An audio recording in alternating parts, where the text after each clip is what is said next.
Hey everybody, this is Brian and welcome to the 28th Java tutorial. Today we're going to be covering the hash table. This was a viewer request. I think it was Natural Psychic 123 that requested this. Alright, so what's a hash table? You can see how it implements a map, and you know what a map is. It has a key value pair. So why is this different than a map? Well, a normal map, you have a key and a value, and it will reiterate over each item going, are you the specific key? Yes, no. Are you the specific key? Yes, no, and it'll go over each item. Well, a hash table takes the key, and if you kind of drill through the API here, it'll take the key and it'll turn it into a hash code. Now, what's a hash code? If you just look up MD5 on Wikipedia, you can see that it is a hash. Now, what's a hash? A hash is a representation of a value. For example, let me scroll down here. And here's an algorithm. What it does is it takes the value you have and it flips the bits around and it figures out through these very impressive functions and it generates something. For example, if you do an MD5 hash of the quick brown fox jumps over the lazy dog, the MD5 hash is this guy right here. Whereas the MD5 hash of nothing would be this guy right here. So that's a hash. Basically, it acts as an index in the hash table. Allows it to quickly look something up. For example, if you've got 10 items and you're looking for item number 8, instead of going through each item until it hits number 8, it jumps to number 5 and says, are you greater than or less than the current index? Well, 8 is greater than 5, so keep going. So then it'll slice it in half again. And you get the picture. It narrows it down very quickly, and then once it gets within a range, it'll iterate through looking for the specific index. So without further ado, let's actually just jump right in here and create a hash table. You see I've already got an import here. And I'm going to just make a hash table. We have to have a key, and we'll actually make our key a string. And we'll make our value a string. And we'll just stick with employees, because we know what that is. And we'll say new hash table, default constructor. Alright. So nothing new here so far. It follows the same structure that we're used to in Java, where you have generics. You have a key and a value pair. That's because it has the map interface. And because this is a map, we have to put, and we'll say 1, and we'll call this Bob. Oops, not Bone, Bob, sorry. And, right, let's copy and paste a few of these.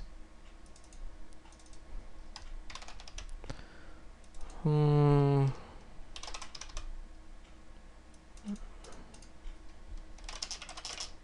say 1.5. There we go.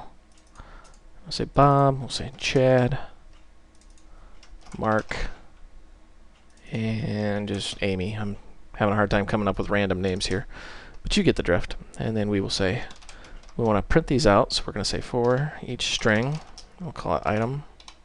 Oops. In, and we'll say, oops, employees, key set. And if you're wondering what a key set is, it's an actual set. We've gone over sets before. Remember, a set cannot have multiple items of the same value. That's why they're keys. Now, one thing you should know, and let's just do a system out print line, is that these are being hashed. It's not storing 1, 5, 3. It's also storing a third value, that hash, that MD5 we talked about. Now, I don't know specifically if Java's using MD5 or SHA1, but you should just know it's storing a third value out there as a hash. Run this, you see 1, 5, 3, 1.5. Those are our keys. Now let's just add another one here, see what happens. We'll call that Bobby. What do you think is going to happen if we run this? We got 2 keys of the same type.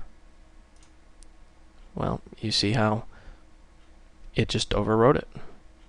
That's because if the key already exists, it's just going to simply overwrite that value. So if we actually take this one step further and say we want to do the employees and you get the actual value, and let's just say ITM because that's our key, and let's just do a little copy and paste magic here. Whoops, copied the wrong thing.